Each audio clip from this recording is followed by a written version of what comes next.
Hello, everyone, and welcome back to the Burning Rubber Podcast. I'm Jake Scarborough, joined by my co-hosts Matthew Stotts, Kyler Boggs, and Fidel Fabian. How you guys doing today? Doing good. Doing Doing good. good. Well, it's been a minute since Stotts has been here. Obviously, you two were here for the first episode. So to kick things into gear, post Daytona, we weren't able to record the week after, so here we are, 2 weeks after. But nevertheless, to start out with the Truck Series race, Matthew, we're putting you on the hot seat first. The track series race. We talking about Daytona? Yeah. Ooh, man, I don't remember what happened. Who won that race? Like, actually, who won? Was it Rhodes? Oh, bro, give me a second. I can fix this. Parker I can. Kligerman won. Oh, well, he Got got DQ'd. DQ'd. He got Corey DQ'd. Heim won. Oh, that's unfortunate.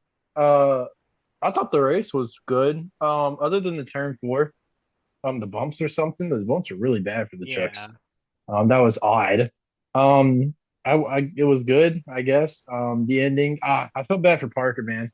Parker. I mean, I feel like he's been screwed over quite a bit in these races. Daytona and then the Roval, I believe, what last year or 2 years ago or something like that. Yeah. Um, I mean, but it's your usual truck Daytona race. I feel. You have some stuff happen. It's just the only thing I was a bit concerned or worried about was just how the trucks can really handle the bumps that well in turn four. Kyler, I know you're gonna have something to say about it, considering your favorite driver was the Yeah, original winner. yeah. It's pretty stupid because he said on the Money Lap podcast, basically two of his pit crew members, I believe, I'm gonna try and remember everything he said, but basically they did something that they weren't supposed to with for the front, which caused the rear of the truck to be lower than where it should have been, and sure enough, it was too low by a fourth of an inch in the left rear, I believe, and an eighth of an inch in the right rear, which caused it to be too low. Because I think they removed something in the front, which then caused the weight issue. But the problem was NASCAR didn't really do anything about that, and you'd have to go on the Money Lap podcast to for him to because he broke it down pretty perfectly and explained it way better. But that's basically how that happened and how he got DQ'd. But I mean, the truck race, I mean, I thought it was all right. I thought the racing was pretty good. Obviously, the turn four bump with the trucks. I mean, we saw, I think, three or four people spin out from that. So, I mean, it's just unlucky because, I mean, that's been like that for years. And there's nothing they could really do about that because even if you add weight to the truck, it might cause other issues elsewhere. So, I mean, but I mean, it sucks. It is what it is. But Parker will be back at Bristol, so we shall see how that goes. Mhm. I'm looking at you, forehead man. The whole situation sucked. Blatant, That's it. just blatant. I No, like no it. comment on the race. Nothing. Nope. Okay. Well, yeah, Nothing It like it. I'd say honestly that was a good truck race at a plate track for once. I feel like we don't really get it. Could have been better. It could have been worse. It wasn't really a wreck fest. Besides, the turn four bump causing multiple casualties, and then the backstretch wreck that took out like 10 guys. But I mean, outside of that, I honestly thought it was a good race. Obviously, the situation with the win, um, how it happened, it sucks for, that team, Henderson being part-time, underfunded. You've got Parker who's part-time, he just retired from full-time competition. He comes back, wins instantly, and then that kind of happens. So, sucks for him, sucks for the team. Obviously the issue that happened, it wasn't like, oh, something just broke naturally like we've seen before. It was just kind of crew member mistake, ended up costing them. Um, and then per NASCAR's, in most cases, overly strict rules. Because I don't see how that would have gained them an advantage. It's not like they were leading the entire race or they really knew about it, but It is what it is. To move forward to the Xfinity race, though, I'm just going to put it out there now. I think my only takeaway from it was that Austin Hill DNF'd and Chris Wright is a how you say kamikaze pilot. Yeah, So, yeah.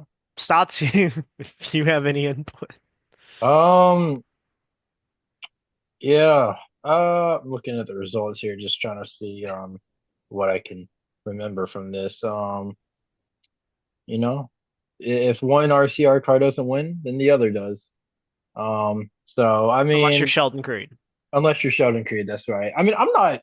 I thought the racing was fun to watch. It's to me, it's just they. I like watching the races at Daytona and Talladega. I think they're always gonna be fun to me, or at least enjoyable. Um, big shout out to Haas Factory. They got second and third in that race. I mean, I'm giving it to them, man. I'm Ah, giving it to them for who they got. I'm giving it to them. I'm giving it to them. Some good finishes though inside the top 10 with those guys. You know, you have Patrick Immerling, Clements, and Jordan Anderson. Jordan Anderson, he's always someone to watch when it comes to these races. So, you know, yeah. but yeah, I thought the race was pretty fun to watch. And, you know, like I said, if one RCR car doesn't win, then it's the other, unless it's Sheldon Creed. Tyler?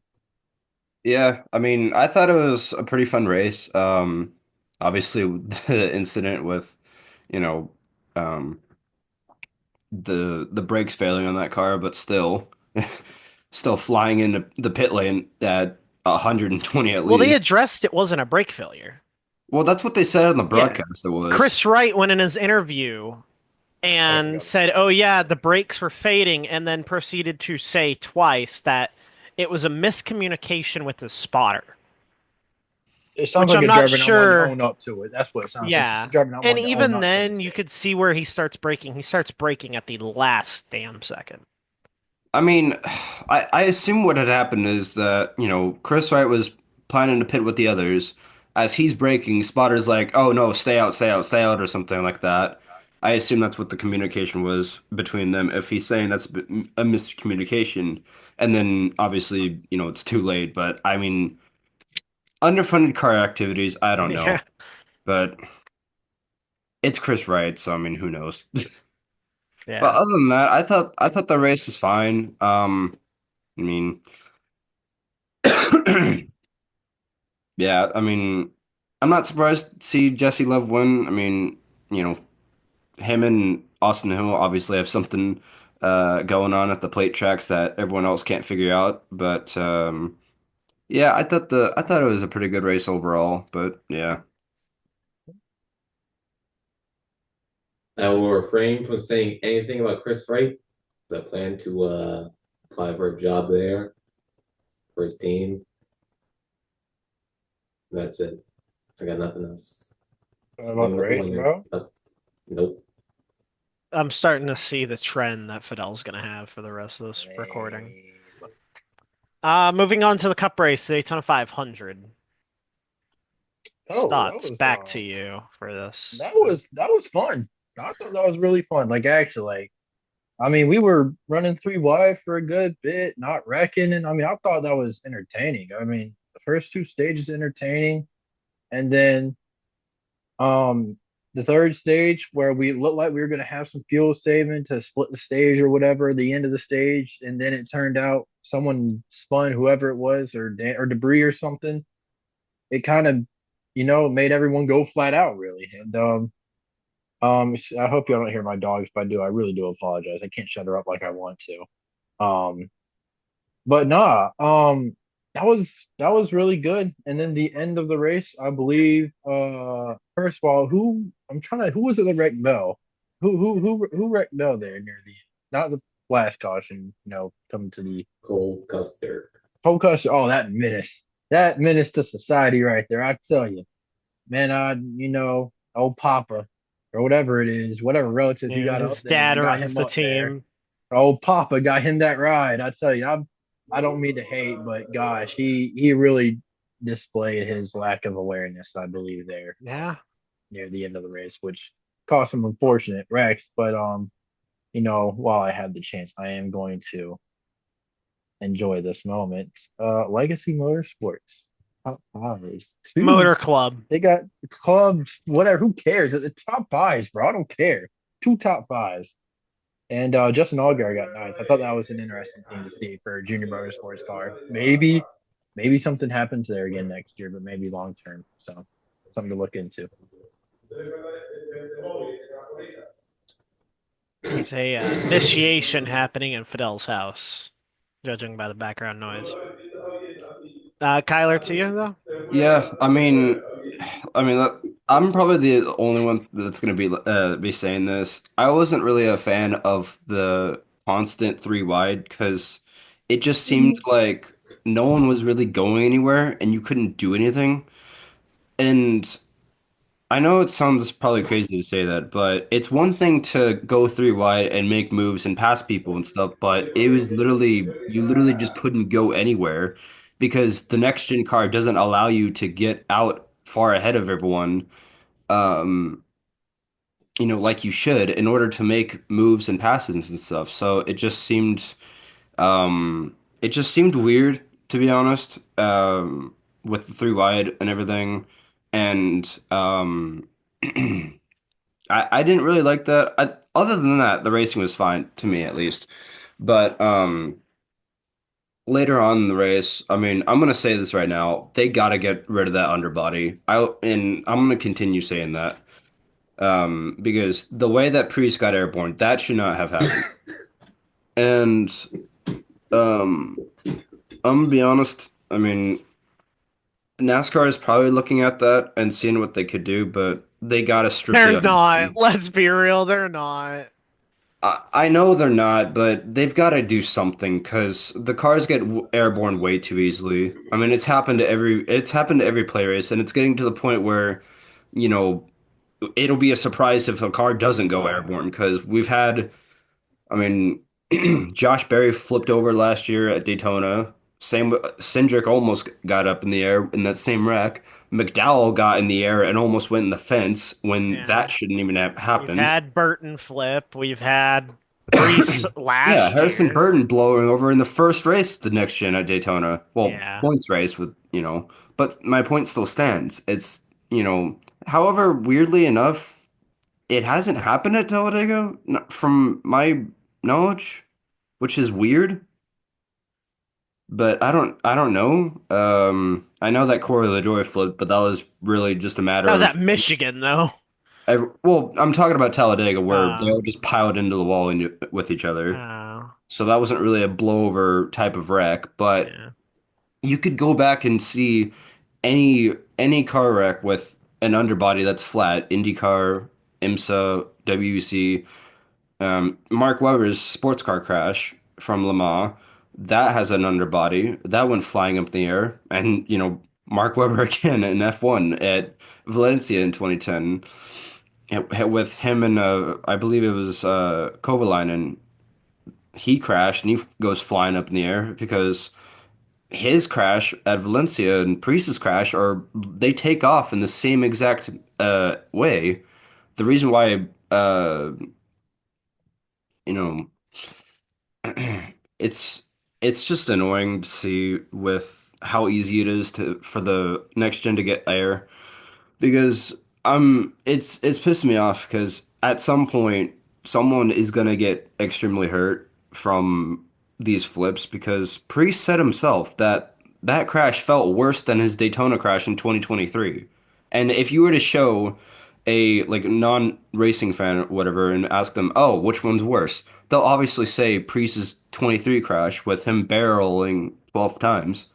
But I mean, as far as the flipping goes, I mean, something's gotta change now. And they either have to do it before Talladega or before the next race at Daytona, because I know that Talladega is coming up in about 2 months or so. But they gotta try something different. And I know that it was ironic that, they were talking about the changes they made to the next gen in the summer race at Daytona, and then 5 to 10 minutes later, McDowell and Josh Berry go flying up in the air. So it doesn't matter what you do to the side skirt. the problem is the underbody because of the fact that it acts like a airplane wing when it gets up in the air because it's like it has no weight to it and there's no disrupt air disruption on the bottom because it's completely flat. So it's just going to take off like an airplane.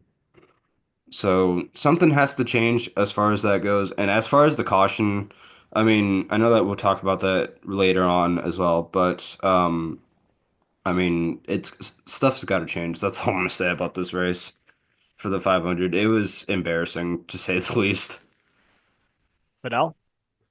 100% agree. Yep. Listen to the whole thing right there.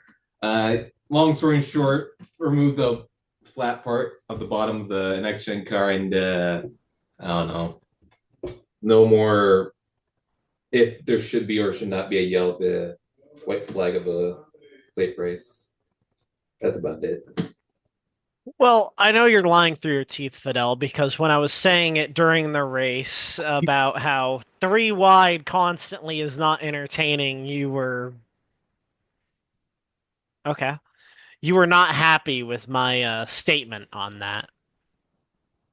But I will say, no, I do agree with Kyler. I'm not a fan of the three wide racing, like at Talladega last year. Oh, we were four wide, 10 cars deep, whatever.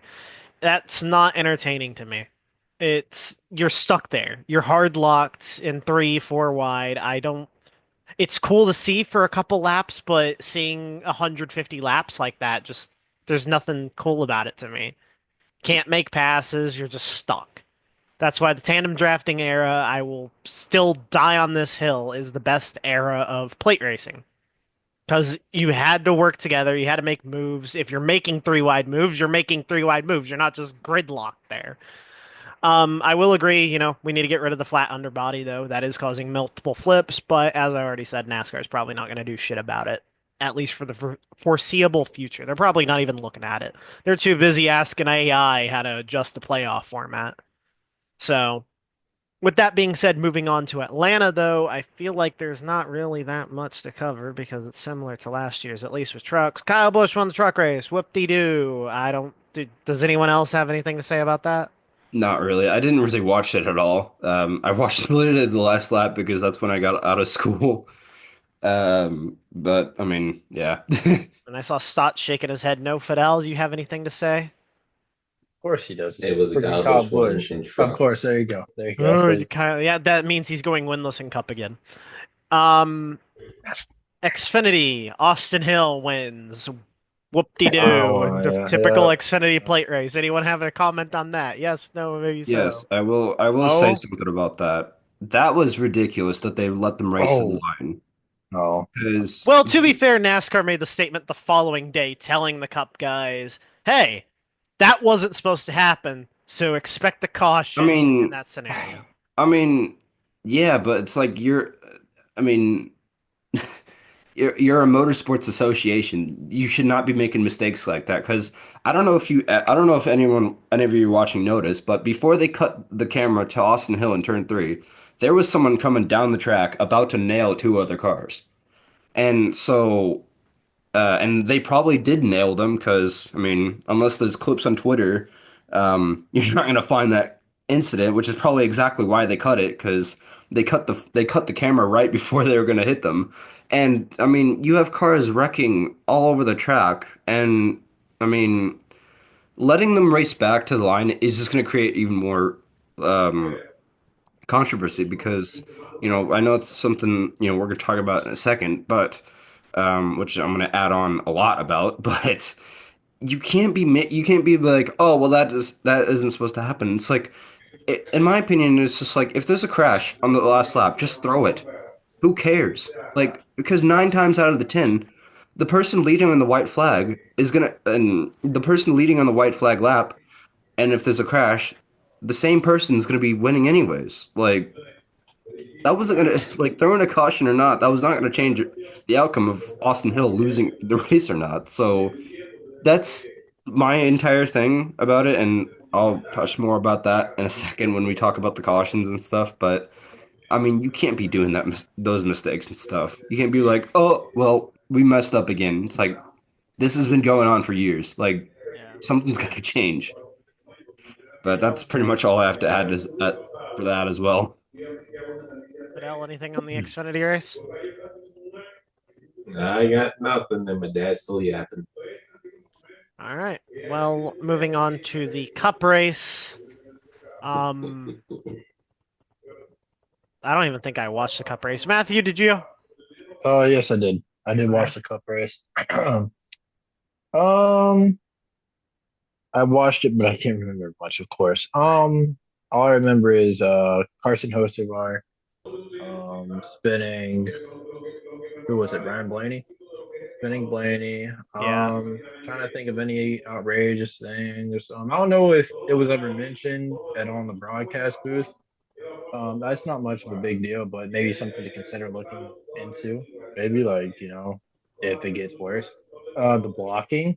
Yeah. Ross Chastain, I believe, actually got warned at one point for blocking down to the, I guess they got, it's that yellow line rule they got going in Atlanta now or something. Yeah. So it's just something I would keep in mind, I guess, for future Atlanta races and to see how that all turns out. Because obviously, I don't think they're going to be giving too many warnings out for that like that in the near future. I thought the race was it felt like a one. Am I thinking of that, or am I thinking of the truck race? A one lane track. It felt just like one Yeah. like we were kind of riding. What was it? The top. We were kind of riding top, and no, it was middle. But then like you could push to the top if you could get around. But then people would figure out the top. It just felt like it was. I don't think we really saw the bottom do much until later in the race when I guess people started doing their thing and being able to do stuff. But it just felt one lane most of the race. So it wasn't. I said it was good, but I'm a liar, so it really wasn't good. Now that I backtrack. Well, Kyler? Yeah, I mean, the cup race, I probably watched the end of stage two, end of stage three. I missed the entire first stage because I was at work. But I thought it was an okay race. I mean, obviously the incident with Hoshivar and Blaney. I mean, it's racing. It happens. Blaney just needs to shut up and move on from it. And I kind of hate that a lot of drivers were talking to Hoshivar after the race. I mean, as if they didn't do that when they're, you know, the inexperienced level at Hoshivar was. I mean, it's the second season. I mean, lay off him for fuck's sakes. Ah, Like, yeah, I mean, because I mean, let's be honest. he's got a bad rep. I mean, yeah, but at the same time, Chastain has been over aggressive for Oh a yeah, lot no, of his career. Chastain has no right to say shit. Yeah. I'll give you that. However, since Hocevar's been on the scene, he's done really nothing except cause problems in trucks and Cup. He's got more enemies than he does allies, it seems. Yeah, but I mean, at the same time, I mean, it's just how this type of racing has to be. You have to push people. You have to try and do something to make moves. And if you spin the guy out, I mean, it sucks. But like, the problem is the Chevys don't push the Fords well, and the Toyotas push the worst out of anyone because of how their bumpers are aligned with each other. I mean, that's how Bell crashed in the 500. Was with Custer trying to push him, but the Toyota bumpers are not well enough aligned with just any bumper, and that's why they're easy to spin out and stuff. So that's why you see the Fords always work well at the plate tracks is because they push the best, and it's because the way their bumpers are lined, um, you know, it won't cause any crashes between the Fords and stuff because. I mean, let's say Hocevar's in Ford. That spin doesn't happen. That only happened because of the Chevy bumper. I think at least. And I mean, I don't know. I mean, I just find it ironic that some drivers are going to Hocevar saying like, "Hey, chill out." But I mean, we've seen drivers do that a lot earlier in their careers. So I know that Hocevar doesn't have the best rep, but he's obviously trying to change that. And I just think, I mean, I don't know. I just I don't know. It's just it's a bit weird with the situation, but I mean, what are you gonna do about it? To be honest, it's racing at the end of the day. Yeah. Fidel? We need more people like Kosovar. I need a fleet of terrorists on the racetrack week in, week out. There's a wall right behind my screen. Anyways, again, we need to end the yellow on the white flag debacle. The yellow flag should be only for Rex. Sending me private messages. God damn it. The yellow flag should be only used for Rex. That's it. If there's a wreck, the yellow comes up immediately. There should be no wiggle room for that, especially on the white flag. All right. That's all I Well, got. um, moving on to obviously the big takeaway from Daytona and which had an issue at Atlanta were the cautions. Um, whether they were consistent, too strict, too lenient, too inconsistent. I feel like everyone kind of has their own takes on this, so I wouldn't be surprised if all four of us have our own. Starting off with you. I'll be honest. At first, I was with the whole. I was with the whole inconsistency problem with NASCAR and their caution calling. Um, I will say, obviously this has been a problem, in the past and all that, and I shouldn't, but I'm going to anyways. I'm going to give the benefit of the doubt. It is the start of a new season. I get it. I probably shouldn't. I'm probably being a little, suck up, but if this is a problem still midway through the season, then yes, there needs to be some significant talks about NASCAR and their officiating problems. And you know, I think it needs to get better, obviously. We need to be more consistent in that department. And sometimes, I say this to Phil all the time, sometimes you just need to shut up and you need to throw what you gotta throw cautions by. If you see a wreck, honestly throw the caution. If you don't see a wreck, don't throw the caution. If it Yeah, if it ruins races so well, you gotta look after the safety of the drivers. I mean, who knows who else could be coming off that turn two if there's a wreck on the backstretch. I mean, NASCAR's gonna be too busy looking at the finish of the race, and thinking all is well over there on the backstretch. So I think consistency does need some fixing. However, like I said, I think I would give them just a couple more races to try and figure out which way they want to go with how they're going to call it. Are they going to be consistent to the point where they're going to let them race back? Are they going to be consistent to where they don't let them race back, which I'm favoring more that needs to be done in order to be, protect the safety of the drivers and everybody. Tyler.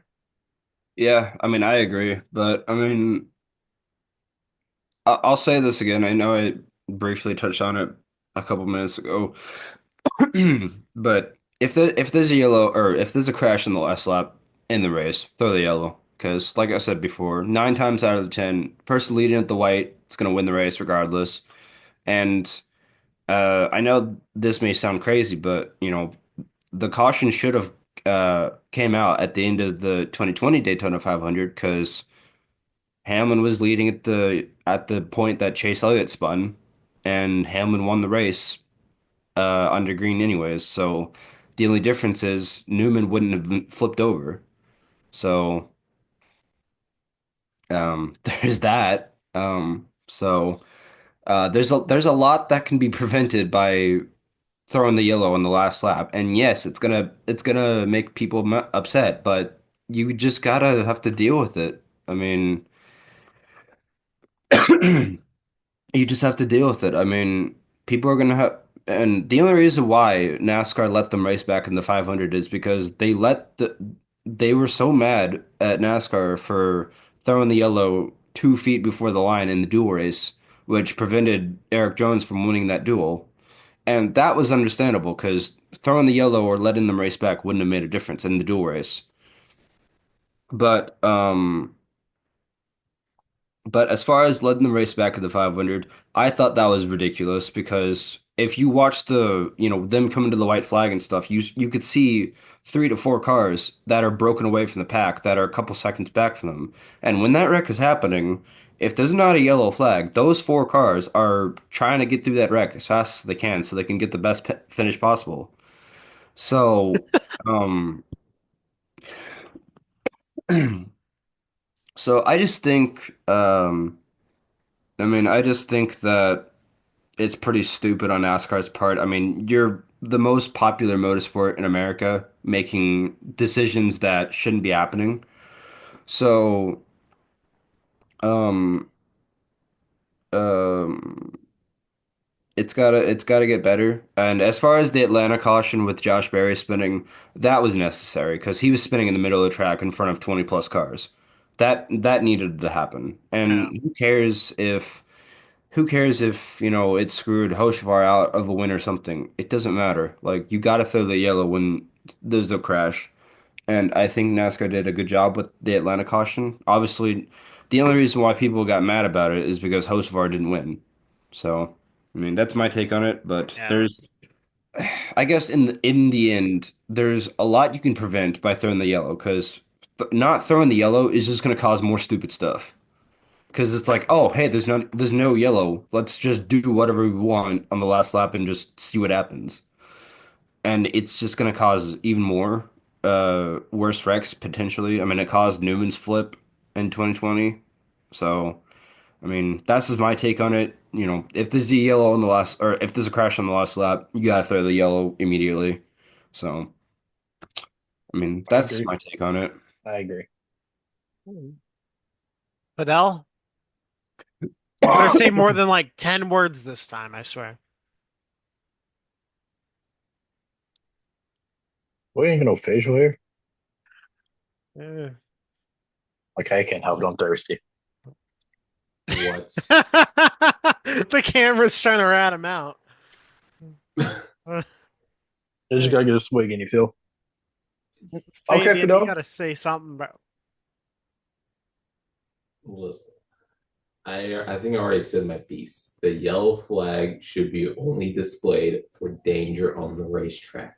It's like what Edwards said back in a 2012 conference. It's not made for entertainment, it's made for safety. Okay, That's hold on, why, hold on, hold on, hold on, hold on.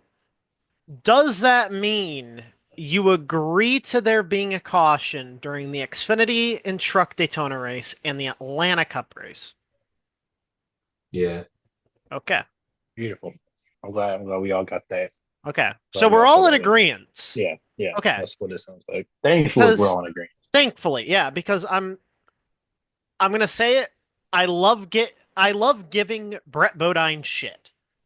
However, there should be no instance where we've got cars, whether it's fucking 1 or 20, wrecking in some part of the track, and we're still running it green. What's up with Brett Bodine? I think it's still Brett. You talking about the one up in the booth? Who you talking about? I know what you mean, Brett Bodine. Brett Bodine's the like lead official. Oh, my fault, Yeah, brother. I he's ain't gonna the lie, bro. yeah. I ain't gonna lie. I didn't know he still existed. I'm gonna be honest with Yeah, no. you. As Yeah, far as I'm yeah, aware, yeah. he's still the one that does the caution calls. No, I gotta say, I love giving him shit, but I'm in agreement that there should have been hell, there should have been a caution in the 500. I'm gonna Yeah, say that because they started wrecking in the same place that the trucks wrecked in 3 and 4. There should have been a caution, but no, because they were tired of hearing the fans complain about it, they didn't. And look, it yeah, changed nothing. going back to my point, of course Byron wasn't leading, but by the time the crash had happened, he He was was leading. leading, and there was no, it's not like Reddick or Johnson was catching up to him. They were pretty much the same speed he was. So Exactly. throwing the yellow, throwing the yellow, at that point compared to the line or whatever, wouldn't have made a difference. That's Yeah. that's what I'm saying about like whenever it comes to the driver leading or whatever the case may be, it's not going to make a difference. So it's like, why not just throw the yellow now rather than have something stupid happen? Well, I feel like a big part of the reason the fans complain about it is the fact that the fans we have now have mostly been spoiled with Oh, the green white checkered rule, or oh, NASCAR overtime. We've been spoiled with this whole rule book of how we're going to end the race because we don't want to end the race under caution. I'm all for going back to the original, if there's a caution that ends the race, there's a caution that ends the race. So be it. Yeah. It happens in other motorsports. NASCAR's over here being the only motorsport that doesn't do that. We've seen IndyCar try to get away with, red flagging it so we can at least get one or two laps in under green. And that even that should have never happened Yeah, because it shouldn't let's have, but let's at least because it's justified in a sense. It was it's not good for even safety. justified because whenever that crash happened, it's 2 laps to go because Yeah, you'd have to because even if they red flag it, you have to do another lap yeah. and then that's the white flag lap and it's just like I mean Well, I try I'm not to not be saying biased. what happened Yeah, was I'm justified, but trying. I'm saying the idea that they had for it was, in a sense. It Yeah, just was too little, too late. yeah, and it screwed Ericsson out of being a two-time Indy 500 champion because I mean. As I know I tried to set my bias aside with, my drivers and stuff, but I mean, Sure. that should have been Ericsson's win in the Indy 500. He should have been back to back, and the idea of having a one lap shootout. I mean, you're coming at it because they were in the pit lane for a good bit too. They were in the pit lane for like 10, 15 minutes, meaning you're on cold tires. So Ericsson had every right to say, yeah, it was dangerous because, we're on cold tires. And the weaving that they did was absolutely ridiculous, which I'm glad they banned that because that was ridiculous. But, like back to the point about the yellows and stuff, it's like 9 times out of 10, the person leading after the crash, I mean, It's it's going to probably win the going to race still win anyways. it. Yeah, and I mean, sure, with the Cup race at Atlanta, oh, we were three wide. If you let them race it back, it could have been. And it's like, well, yeah, coulda, shoulda, woulda. Yeah. NASCAR set the precedent that they made a mistake in the Xfinity race. There should have been a caution. That's what they're going with. They're going to end it if there's a caution. And three and four are coming out of four. It doesn't matter to them. If they see cars going around, they're going to throw the caution. I've understand it in past sense, like, Indianapolis with um I think it was Priest that was spun around. Sure, Yeah. it was controversial, but they wanted to give him as much time as possible to get it going, get it going, get it going. Couldn't. So they threw the caution last second. At the Roval, it was very controversial. When Parker Kligerman almost took the white flag, they threw the caution last second. But that one wasn't too logical considering you had a car completely under the tire barrier. You should have thrown the caution I immediately. mean, for that, apparently, based on where, they are in the tower and stuff, it was difficult for them to see. And I can kind of agree because, you're sitting up basically in the suites and you're looking at, here's the Nah. thing. Hold on. Here's, Stott's got to fix that real quick. Oh my God, I'm so and Go sorry. So back. sorry. here's Oh my here's the God. thing with the Roval. So like you're sitting up in the suites pretty much, and like if you're to look down where that one car spun, You're not uh, going to see the and it's- tire barrier up. yeah, you're not really gonna see it like completely damaged. Be like, oh, there's a car there. The car was literally underneath the barrier, and they didn't see it until it showed on the broadcast, and that was Yeah. by the time that Kligerman was coming out of the chicane and stuff, and that's when they threw it because it's like, oh, there's a car underneath the barrier. We have to throw that. Yeah. And by the time they saw that is when they showed it on the broadcast is whenever they were going through the chicane. That's why it happened so late.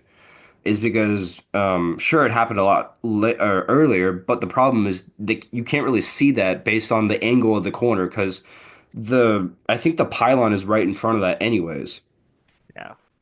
But yeah, it's just and not only that, in the Xfinity race as well, Austin Hill was leading regardless of that crash. Exactly. So I mean, it just goes back to the same precedent and be like, the person leading at the white flag is probably going to win the race, whether it was the crash or not. But I mean, yeah, Yeah. Well, another takeaway from Daytona was the penalty for Chase Briscoe. Obviously, was a whole tenth quicker in qualifying. He ended up getting a penalty. I think it was suspending James Small for multiple races, a huge fine, and they were also docked 100 points. Um, with that being said, Stotts, you're gonna have to kick this one off. I mean, that's your guy. I mean, there's some positives and there's some negatives. Okay. Positives. I don't gotta deal with James Small for 4 races. That's a blessing to me. I don't think James Small is a good crew chief. I think he's very I just don't know. I don't like him. I think him and True XTO can just like back up, bro. It's up in your personal personal space. Okay. But no. I'm confused. I'm confused because this shit pissed me off. Aha. Yeah. Okay, that's what I wanted. Nah, bro, but like I don't. So they do tech or whatever. They do tech after qualifying too, right? They make sure everything's right, correct? Yeah. How do they? It wasn't caught in tech after qualifying.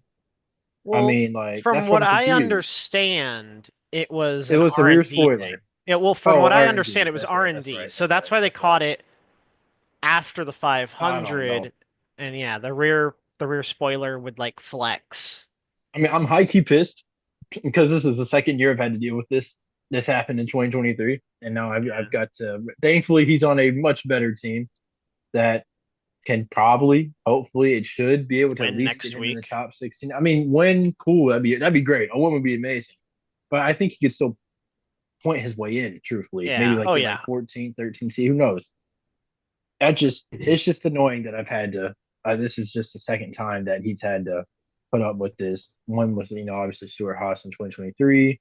I believe that was also from Daytona too, right? Or no, That was that Talladega. was That oh was with the that's windshield. yeah. See, That's a completely different thing because that well, was I with know, but that was the fasteners on the That was L1, windshield. right? That was L1 though, right? Still, No, that was that still was an L1. L4 penalty. That was Oh, a major L4. penalty Okay, well that's still because it was a sucks. safety violation because it literally was with the windshield holding it in place. There's we talking about like the windshield, like the front or the Yeah. rear, No, yeah, the the front windshield with front. the Okay. fasteners, pretty much the bolts Well, in the windshield. I don't know too much about all this BS to give a hoot. But nah. I mean, I guess just something they gotta learn from. I mean, but like I said, once they lose this appeal, I don't have to deal with James Small for 4 races. It's a blessing. So I mean, it's a loss, but it's a win. So I'll gladly take it. I'll gladly enjoy it. Mhm. Tyler. I mean, it is weird how, things are caught after like R&D, for example, but um I just feel like maybe in order to prevent stuff like this in the future, NASCAR just has to increase the pre-race tech and stuff inspection. Because it is weird seeing, the spoiler, going through tech. There's no issues with it, and then after the race, oh well, it's, there's something with it, it gained an advantage and stuff. And it did catch me off guard seeing Briscoe that fast in qualifying because I mean before that he's never been, I don't even think top 10 in qualifying at Daytona like ever. Yeah. And a So Toyota had never gotten pole before. yeah, that was also weird. And um I just found that very weird. I'm like, something's off about that. And sure enough, I mean, it had something to do with the spoiler because, which it makes sense because that really is the main thing that when it comes to Daytona about the dirty, about how the dirty air flows and stuff. Because I know that sometimes drivers stick their hand out the window to cause the air to not go in and stuff like that. But yeah, I thought that was very weird as far as that goes. But yeah, I mean, you got to give that penalty to them. I mean, it's justified. I mean, you can't be doing that, especially at Daytona or really anywhere. But I mean, yeah, Yeah, that's my take on it. they should have cheated harder. That's why Kyle That's Busch all I got. won't win ever again, buddy. Enjoy retirement. Go ahead and get him a home set up next year. Enjoy your retirement. Him and Martin would be great Hey, roommates. hey, Mark I'm Martin just ain't in the saying. retirement home. Hey, well, it's my I'm fault. gonna hurt you The both. hip hop, the hip hop guy, bro. My fault. Yo, Mark Martin, hip Hey, hop dude. he's That's living crazy. in Antonio Brown's mansion, bro. Like, oh, Um, God, I just got no comment on the Chase Briscoe thing. It's it is what it is. What I do have to comment on is newest. Well, I guess not rumor. She posted it herself. oh, give it a break. Oh my Catherine God, Legg bro. making a Give Cup it a Series start. What do you break. mean, give it a break? Man, ain't no one trying to see that. I mean, no disrespect. I don't mean it in a bad way. It's She's just, I raced mean, in NASCAR multiple times. and where is she finished? I think her one Mid Ohio start in Xfinity, she wasn't too bad. I want to say I she ran remember like she 15th. wrecked. I think she ran 15th most of the day. But yeah, she posted a photo. When you turn up the brightness and everything, it shows the number 78, which doesn't look like a Live Fast car. It was a totally different number font. Um, Cup car. So I'm guessing that she's going Cup racing. So input on that, Stotts. Did you already say your part? I mean, I already said my part. I mean, I listen, it's nothing even against her, bro. It's just bigger names would be nice. You know what I'm saying? Like, Martin Truex Jr., I would love to have him race another one, you know?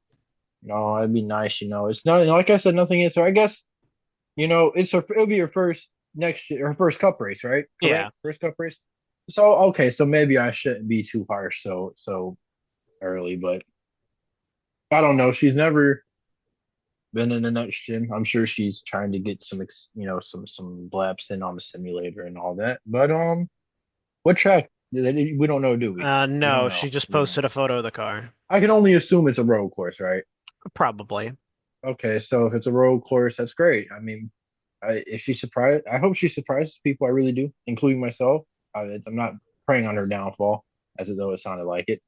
Um, it'll be interesting to see what type of sponsorship she has. I don't She know her too posted the well enough. sponsor. Oh, she did. I'm not paying Yeah, it was on the attention. car. It was on the Well, what car. is it? What's the sponsor? Let me double check it real quick. It Oh, was looks one like I've someone never wasn't even paying. heard of. Oh, this brother wasn't paying attention himself. Well, no, it's just what is that? Drop light? Ugh. I went to her Instagram and oof, Yeah, it's she's getting some drop work light. done to her face. Oh, it's talking about this one. Oh, okay. Well, I don't know that either, but it Yeah. sounds cool. So, I mean, good on her, you know. I mean, she used to do IndyCar, didn't she, or Yeah, something like that? she did all the ovals last year. I mean, I Um guess to be what I happy, I what guess I to be will happy. point out is she did 4 races in Xfinity a couple years ago. And she raced ARCA in Daytona this Daytona, year. yeah. Her four starts a couple of years ago, I believe this is, oh God, what year is this? 2018 in Xfinity. Mid Ohio, 20 started 22nd, finished 30th. Road America started 26th, finished 14th. Richmond started 32nd, finished 28th. Charlotte Roval started 26th, finished 33rd. That Mid Ohio race was a DNF, and then in 2023 she did one start where it was at Road America, started 24th, finished 38th with a fuel pump issue. The Okay, four so that starts one's in always a 20 draw. four starts in 2018 were all for the JD Motorsports 15 entry. And in 2023, she drove for SS Greenlight. Okay, so I'll give her the She benefit of the she doubt. outperformed, I'd say, in with what she could, but I guess it just isn't the biggest news that we're used to. I mean, I'm happy for yeah, it. I'll be happy for her, you know.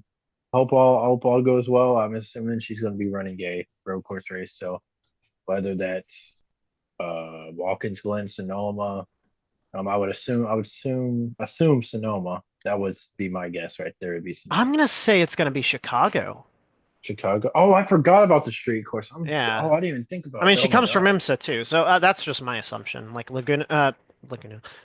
Watkins Glen or Chicago, I could see being the two tracks. Either way, I'll be good. It'll be good to see. I guess it's always good to have a new face like Cup Yeah, Series, even if they've been in the lower series. Just yeah, guess trying to get more audiences, which they are doing their very best at this year, and I can't necessarily blame them. yeah. Kyler? Yeah, I think it'll be a pretty good showing for her. I mean, she's a very well-known motorsports driver, Yeah. whether it be IMSA or IndyCar. I mean, everyone loves her. She's pretty good for what she's been driving her whole career, rather. Because I mean, a lot of the time, maybe not in IMSA, but IndyCar and NASCAR especially. I mean, the equipment that she's been in. 'Cause I think it was what Dale Coyne last year with the IndyCar. Yeah. I mean, Dale Coyne fell off after 2022 after Malukas left. Yeah. And I think it'll be pretty good for I mean, it might be a live fast car with like an RCR alliance, which might be the case. Um, because um obviously you know, I think everyone wants her to do well, and I do think that it will be Chicago because I feel like Sonoma, I mean, It would be a track that she's either raced already. That's why I said Watkins Glen. yeah. But then Chicago would make sense because she comes from, street circuit background. Yeah, and I feel like that'd be the perfect race for her because I mean every year that race has been an absolute banger of a race because Yeah. SVG won 2023 and who is it? Joey Hand last year almost won, Yeah. and we almost got two first time winners ever in the Cup Series, and 7 minutes earlier Joey Hand would have won the race. And I mean, luckily, I mean, whether it be, me being, given media access for that race or whatever the case may be, I'm going to that. I'm going there regardless. So, it'll be definitely a lot of fun to see that in person because, uh, I have ever since really 2023, I've wanted to go to that race because, th both races have been really good. And it's interesting that both of them have had rain affected them, which is weird. But it's weird in a good way though, because it's like it's not just your standard dry race at a street circuit. But I think it'll be a good outing for Catherine Legg. I mean, she'll probably, as far as Cup Series, it'll probably be a top 25 start if I can if I can guess. Obviously, we don't know the official team yet, of course, but my guess is if it's the 78, um it'll probably be Live Fast with an RCR alliance if I had to guess because, they want her to do well and stuff and I'm sure that RCR has plenty of alliances. I don't think giving Kath and Leg RCR equipment would hurt them or whatever the case may be, but I think it'll be interesting, regardless of it being one race or two races or three races, whatever the case may be. But I think it'll be a pretty good opportunity for her, and yeah, it'll be fun to watch. But no. She does good. That's all I got. This guy said Dude, you maybe suck, like, brother. yeah, no, he said maybe like 20 words total this entire recording. Are you here just to get a cut, dog? Yep. Joke's on him, he ain't getting paid. This silence is loud. Yeah, no more V-Bucks for you, Fidel. Yeah. Oh, poor Fidel. He can't get We're it not gonna in. buy him what is it? Daytona USA 2. Is that what it is? Yeah. Anyways. I'm hoping for a good result for her, whichever race it is. As Kyler mentioned, if you pay attention to any form of road racing, whether it's open wheel or sports car, you know who Catherine Legg is. I mean, she made her first Chili Bowl appearance this year, never driven on dirt before, didn't do too bad. I mean, to kind of just jump into something with no experience in one of the toughest races of the years, toughest cars to drive and be able to do that, then hop in to ARCA to go run Daytona. She's doing a lot of stuff out of her comfort zone this year, and she's already technically been announced for the Indy 500. We just don't know what team. So she's kind of just doing side quests at this point. She's not tied down anywhere full time. She's just kind of running to run, see what happens, maybe get someone's attention. And I think it would be good to see her in the Cup Series finally. I feel like she's earned the opportunity to kind of just pop in when she wants somewhere. But hopefully she has the equipment to actually perform well, especially at a track like Chicago. That's something more of her forte. That's a car that's going to suit her driving style, obviously, with her GT experience in IMSA. So I think she'd do good no matter where she starts, as long as it's road course. Um, to move on from that, though, we have IndyCar back this weekend for the season opener at St. Petersburg. Practice one already happened today. With that being said, I want your guys' podium predictions. Matthew, we'll start off with you. All right. I'm not too familiar with the field except for, your big names and all that. Well, don't worry. All So, the new faces are not that quick in practice. okay, okay. Do you know where Ray Ray Hall was? Just body check. I can check real quick. All Well, right, I'll go ahead and give out my podium because he ain't gonna be on there anyways. But Ray I'm Hall's just curious. 20th. Okay, yeah, well he ain't gonna make it. I guess third I'll go with Alex Pillow in okay. third. Second, I'm going to go with McLaughlin. I think I said his name right, Scotty. Yeah. Well, he crashed in And practice, so Yeah. well, he'd be But he all right. was He'd like be all what, right. third fastest or something like I mean, that? it's going to set them back with repairs, that's for sure. Uh, And then my first place will be New Garden. I'm going New Garden. okay. Well, I hit on my New Garden pick for the Indy 500 either last year or the year before, whenever he won it. Just saying. So I'm oh feeling boy. I confident mean, running with my brother. for me, Yawn. third place, honestly, I'm gonna give it to Pato Award. He's been pretty fast there the past few years. I think he's gonna get third. Second, I'm gonna go with Joseph Newgarden. Um, I think they're gonna find the race pace in that car pretty quick. But I'm gonna go with Scott Dixon, for the winner Still because racing. you can never count him out whenever it comes to winning a race because he knows how to get it done, especially whenever it comes to fuel saving or whatever the case may be. I mean, whenever it's getting down into those laps and you know it's you versus Scott Dixon, you're not gonna beat Scott Dixon. So I think Scott Dixon's gonna win the first race of the season just because of the fact that everyone just won't be prepared going into the race. But, we'll see what happens. Fidel? In I'm so third, sorry. Excuse me. in third, I got Christian Rasmussen. In second, I'm sorry. Yeah. Okay. I got Joseph Newgarden. I swear to God, if this motherfucker says Felix Rosenqvist is winning, I'm gonna fly to Allentown, PA. In first, I got Will Power. Okay. I And I he's respect still it. racing. I respect it. Except your third place. Who I didn't love even watch Christian. I love practice? Christian, but I don't think he's getting a podium right off the rip. Um, okay. Podium prediction. Put me down with a lock for Award in third.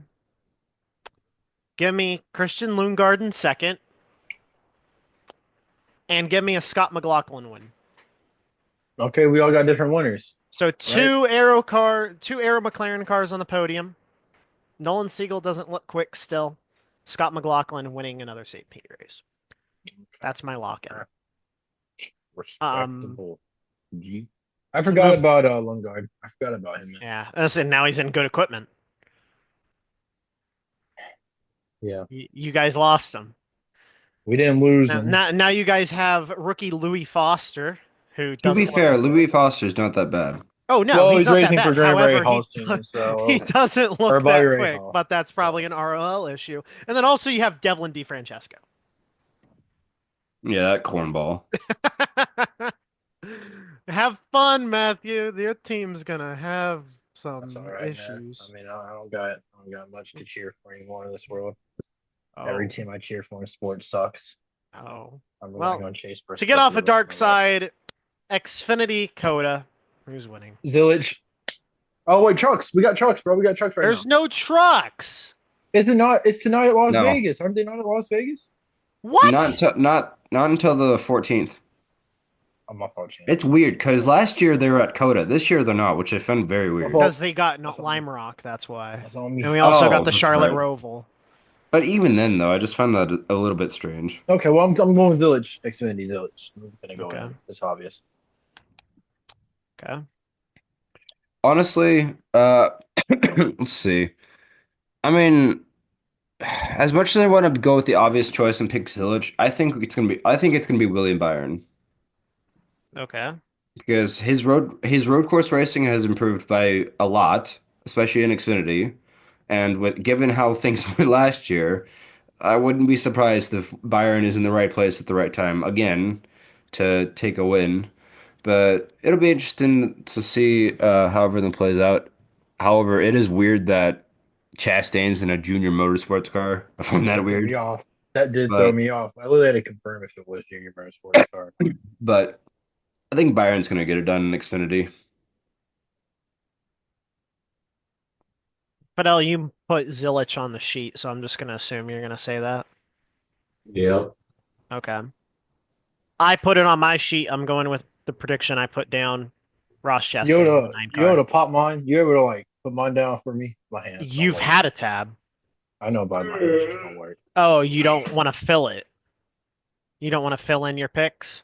It's just I'm Well, lazy, man. you can have Fidel do it. It's fine. You got me, Fidel. Appreciate you. I figured But yeah, send it to your I ass. locked in Chastain before the season started for Coda, so I'm gonna stick to that for Xfinity. With the Cup Series, though, different story. That's weird. I haven't seen no. I mean, obviously, I haven't seen any practice. Like I have for Xfinity.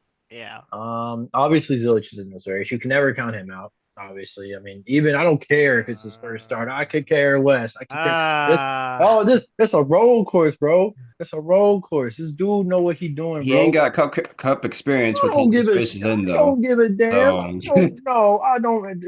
SVG won. Then he went also. I don't care where he okay, but finished. that SVG car is how fits much his older than driving him? style. I don't care. I This don't is a care, brother. kid. This is a I don't care. kid.